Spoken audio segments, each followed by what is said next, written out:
নমস্কার বন্ধুরা, আজকে আবার চলে এসেছি আর একটা রান্না নিয়ে। আজকে রান্নাটা বেসিক্যালি ছোটোদের জন্য, যেই বাচ্চারা সবজি খেতে চায় না তাদের জন্য। চলুন দেখে নিই কীভাবে কী করছি।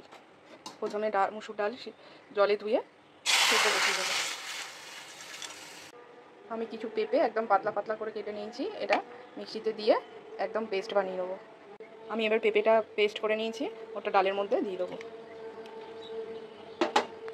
ডাল আর পেঁপেটার মধ্যে নুন আর হলুদ দিয়ে ভালো করে সিদ্ধ করে নেব। ডাল একদম সিদ্ধ হয়ে গেছে, এবার ফোড়ন দেওয়ার পালা। কড়াইতে তেল গরম করে নিয়েছি, এবার এতে ফোড়ন দেবো একটুখানি জিরে, 5 ফোড়ন, 2টো তেজপাতা, একদম একটুখানি লঙ্কা, যেহেতু বাচ্চারা খাবে। ফোড়নটাকে একটু নাড়িয়ে চাড়িয়ে এতে আমি কুচনো পেঁয়াজ, কুচনো ক্যাপসিকাম আর টমেটো দিয়ে ভাজবো। আমার পেঁয়াজ, টমেটো, ক্যাপসিকাম ভাজা হয়ে গেছে। এবার এতে একটু ধনেপাতা দেবো। বাচ্চারা যদি টমেটো ক্যাপসিকাম খেতে না চায় তাহলে ওটা স্কিপ করতে পারে। এবার আমি সেদ্ধ করা পেঁপে আর ডালটা দিয়ে দেবো।